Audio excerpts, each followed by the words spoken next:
Bonjour, aujourd'hui on plonge dans un texte assez court, mais vous allez voir d'une puissance incroyable, le livre de Malachie. C'est un peu le point final des prophètes de l'Ancien Testament, une confrontation directe vraiment saisissante, juste avant une très longue période de silence. Allez, explorons ensemble ce dialogue pour le moins intense. Alors, pour bien saisir l'impact de Malachie, il faut comprendre sa place. C'est littéralement le dernier mot. Après lui, plus aucune parole prophétique ne sera enregistrée pendant près de 400 ans. C'est fou, non ? Ça vient clore toute une ère de communication divine. Imaginez un peu la portée de ce moment. Ce livre, il est écrit après le retour de l'exil à Babylone. Le peuple est bien de retour chez lui, mais l'enthousiasme des débuts, il a complètement laissé place à l'apathie, à une sorte de routine. Et c'est dans cette ambiance un peu morose que résonnent ces toutes dernières paroles, juste avant que le rideau ne tombe pour des siècles. C'est l'annonce du long silence qui précédera la venue du Messie. On entre maintenant dans le vif du sujet avec la première partie, un amour mis en doute. Le décor est planté, Dieu parle, mais le peuple, lui, est sceptique. On a affaire à un peuple devenu tiède, dont la foi s'est comme refroidie. Oui, les rituels sont là, mais le cœur, lui, n'y est plus. C'est en ce contexte que Dieu va ouvrir le dialogue. Et la toute première parole de Dieu dans ce livre, ce n'est pas une accusation, non, c'est une déclaration d'amour. « Je vous ai aimé », dit le Seigneur. C'est le fondement de tout ce qui va suivre.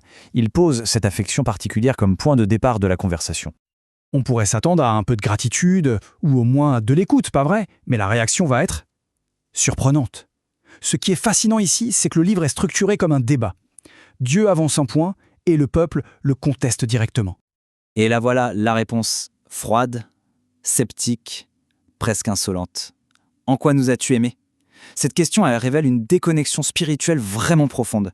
En fait, ils ne voient plus la main de Dieu dans leur histoire, ils doutent complètement de sa bienveillance. Et c'est ce point de rupture qui va lancer toute la confrontation. On passe à la deuxième partie. Le dialogue devient frontal. La déclaration d'amour a été rejetée, alors forcément le ton change. Le dialogue devient direct, sans détour. Dieu va maintenant pointer du doigt de manière très précise les problèmes, en commençant par les responsables spirituels eux-mêmes. On observe ici un contraste qui est juste saisissant. D'un côté, les apparences sont sauves. Le temple a bien été reconstruit, les rituels sont faits, mais de l'autre, c'est une coquille vide. L'esprit du culte, la ferveur sincère, tout ça a complètement disparu. Et les accusations sont très précises, elles touchent toute la société. Dieu s'en prend d'abord aux prêtres, qui sont censés être les gardiens de la foi, pour avoir profané son culte avec des sacrifices de mauvaise qualité. Puis, le regard se tourne vers le peuple, où l'infidélité dans les mariages et l'injustice sociale se sont installées. La crise est donc profonde, à la fois spirituelle et sociale. Et encore une fois, la réponse du peuple, c'est une justification, une sorte de fausse question. Ils ne se repentent pas, non, ils nient. En quoi t'avons-nous méprisé ? Cette phrase montre à quel point ils sont devenus aveugles à leurs propres conditions. Ils sont juste incapables de reconnaître leurs fautes. Troisième temps fort, le feu et le soleil. On a une prophétie de jugement, mais aussi de promesse.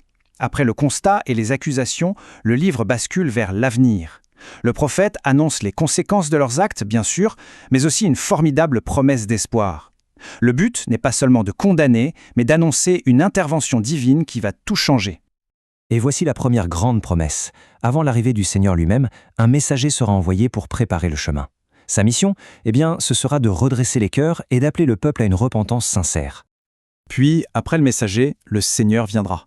Mais attention, sa venue est décrite avec une image très forte, celle d'un feu purificateur. Ça signifie qu'il viendra non seulement pour sauver, mais aussi pour juger, pour nettoyer son peuple de toute impureté. C'est un acte de purification intense qui est annoncé. En fait, cette venue divine aura un double visage. Pour les arrogants, ce sera un jour de jugement terrible, brûlant comme une fournaise. Par contre, pour ceux qui respectent Dieu sincèrement, ce sera l'aube d'un jour nouveau. Un soleil de justice qui apporte la guérison et l'espoir. On a donc deux destins radicalement opposés. Alors, que retenir de tout ça ? On arrive à notre dernière partie, un appel à la sincérité. C'est le message durable de Malachie. Au-delà des prophéties, ce livre est un appel puissant, intemporel, à revenir à l'essentiel, à dépasser les apparences pour retrouver une relation authentique avec Dieu. Si on devait résumer, le cœur du message tiendrait en 3 points. Premièrement, un vrai culte, qui vient du cœur, pas seulement des lèvres. Deuxièmement, une justice vivante, qui se traduit par des actions concrètes envers les autres, surtout les plus faibles. Et enfin, troisièmement, une foi en action. Une foi qui ne se contente pas de mots, mais qui s'exprime dans la vie de tous les jours. Et on termine avec cette question.